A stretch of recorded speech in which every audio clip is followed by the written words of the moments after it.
प्रियजन, आज का विषय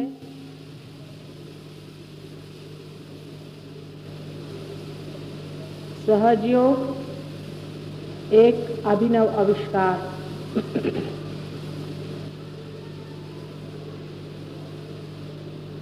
वास्तविक जो चीज स्थित है, जो है ही, उसका आविष्कार कैसे होता है। जैसे कि कोलंबस हिंदुस्तान खोजने के लिए चल पड़ा था, तब क्या हिंदुस्तान नहीं था? अगर नहीं होता तो खोज किस चीज की कर रहा था? सहजयोग तो है ही, पहले ही से है, उसका पता सिर्फ अभी लगा है। सहजयोग ये परम तत्व का अपना तरीका है, ये निसर्ग का अपना एक अनूठा तरीका है। यही एक ही मार्ग है जिससे मानव जाति को उत्क्रांति से, इवोल्यूशन से उस आयाम में, उस डायमेंशन में पहुंचाने का एक तरीका है, एक व्यवस्था है, जिससे मानव उस चेतना से परिचित हो जाए, उस चेतना से आत्मसात हो जाए, जिसके सहारे ये सारा संसार, सारी सृष्टि और मानव का हृदय भी चल रहा है।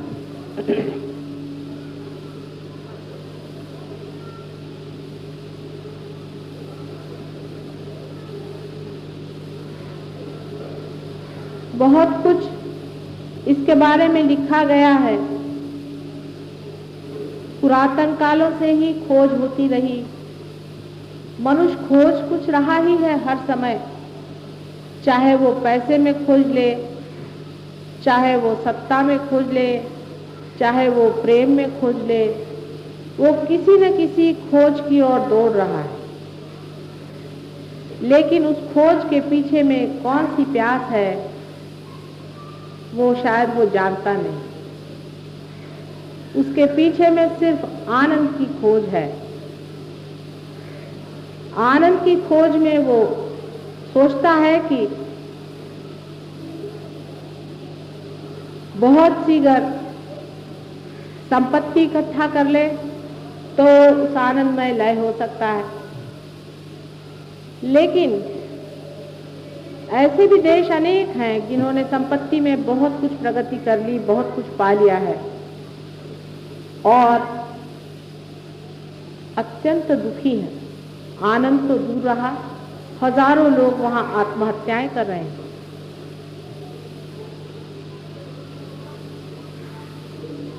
सारे खोज के पीछे में आनंद की प्यास आपको घसीटे चली जा रही है किसी अज्ञात की ओर।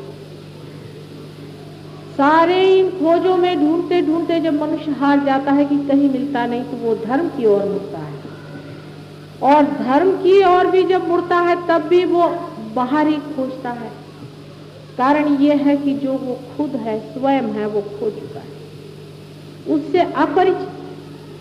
इसलिए अपने से मनुष्य भागता है, हर समय अपने से भागता है। 2 मिनट अपने साथ नहीं बैठ पाता।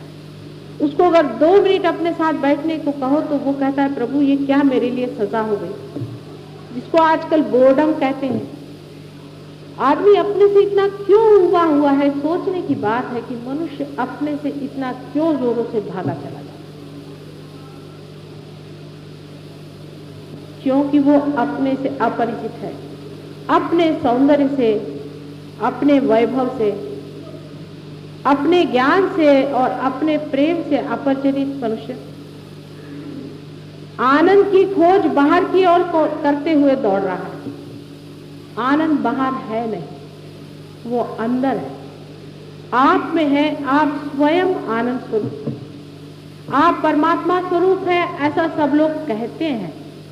सिर्फ बातें करने से ही ये बात पूरी होने वाली है। मराठी में कहते हैं बोलाचाच भात बोलाचीच कढी। चाहे हम आपको कहें कि आप निराकार को खोजें, चाहे साकार को खोजें, सो सब बातें ही बातें तो हो गई, हजारों बातें हो गई, करोड़ों किताबें लिखी गई, न जाने कितने ही जीवन बर्बाद हो गए। इंसान की इस खोज का कोई अंत नहीं।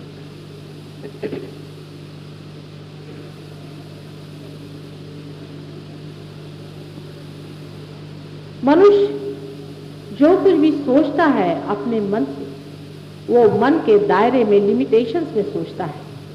मन से परे की जो बात है वो इस मन से समझने वाली है नहीं। अब जैसा मेरा भाषण भी है, ये भी आपके लिए सिर्फ बातचीत ही है, ये भी एक बातचीत ही है, क्योंकि इस बातचीत से आप उस परमात्मा को नहीं जानते। जितनी भी इस पर मैं बात करती जाऊं उतने ही आपके मन पे इसका बोझा बनते जाएगा। अगर मैं कहूं कि कोई बोझा न रखो तो उसका भी बोझा बनते जाएगा। इसी तरह की व्यवस्था परमात्मा ने हमारे अंदर कर दी है कि मन से हम जो भी करेंगे सो बोझिल हो जाएगा, और उस बोझे के नीचे हम दबे हुए उड़ नहीं सकते वहां पर जहां पर हमें जाना है। इसीलिए खोज आज तक अधूरी ही रही है। लेकिन नवनिर्माण की बात मैं आपसे करने वाली हूँ, सिर्फ बात ही नहीं, उसका आविष्कार जो कि खोज निकला है। उत्क्रांति के मार्ग में ऐसा ही होता रहा है कि कोई प्राणी अति विशेष स्पेशलाइजेशन में या विशेषज्ञ हो गया तो वो डूब जाता है, खत्म हो जाता है। उसी तरह से मनुष्य का भी हुआ जा रहा है कि इतना ज्यादा आपस की जो विरोध और कंपटीशन चल रही है, उससे मनुष्य ने भी अपने दिमाग को इतना ज्यादा विशेषज्ञ कर लिया है कि वो फटा चला जा रहा है उसका दिमाग। और एक अब नया तरह का मानव आने की जरूरत है जो इस मन से परे उस शक्ति को जान ले, जो इस मन को भी चलाता है और इस हृदय का भी स्पंदन करता है। उस शक्ति को जानने के बारे में कितनी ही बातें आप करिए और कितना ही उस पर प्रयत्न करें, आप वहां नहीं पहुंच सकते। ये बात निसंदेह, ऐसे तो सभी ने यही लिखा है जो मैं कह रही हूं, कोई मैं ऐसी विशेष बात तो कह नहीं रही। नानक जी को आप पढ़ें, कबीरदास जी को आप पढ़ें, आप वशिष्ठ को पढ़ें, गुरुओं के गुरु जनक के बारे में आप पढ़ें।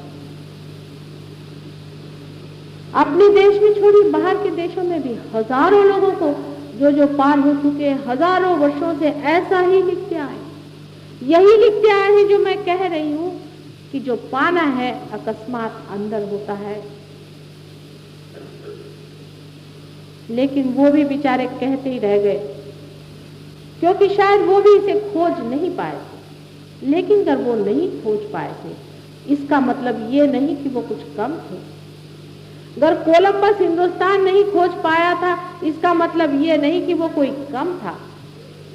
और बाद में जिन लोगों ने उसे खोज लिया है, उन्होंने कोई उनको नीचे गिराने के लिए नहीं खोजा था। ये एक सामूहिक खोज रही है। आप लोग सब अलग अलग होकर के सोचते हैं, तब इस तरह से बात बहुतों के दिमाग में आती कि माता जी कुछ अलग ही बात कर रही। नहीं, मैं इन सब खोजों की खोज का ही पता आपको दे रही। आज तक अत्यंत कष्ट उठा करके न जाने कितने ही मानव मैंने इस पर ध्यान दिया है। साइकोलॉजिस्ट ले लीजिए, बायोलॉजिस्ट ले लीजिए, बड़े बड़े साइंटिस्ट ले लीजिए, वे भी एक हद तक जाकर के हार चुके। बहुत बहुत संत और जो महंत हो गए, रियलाइज्ड हो गए, वो लोग भी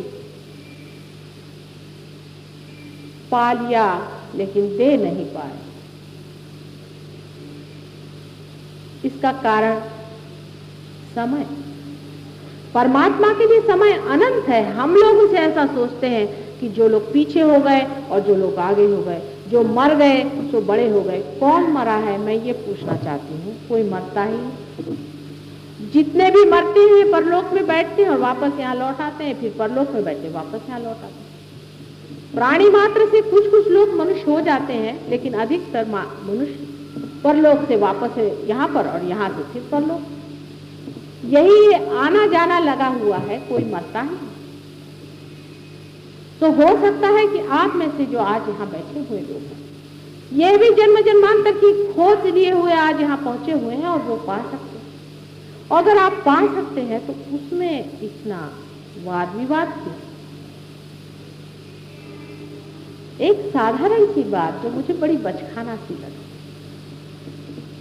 बहुत ही बचकाना सी बात है कि लोग हर एक चीज का राजकारण बना लेते हैं।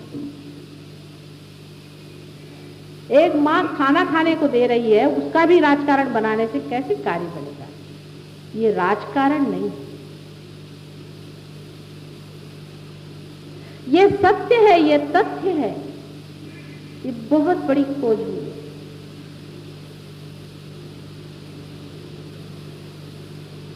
यहाँ पर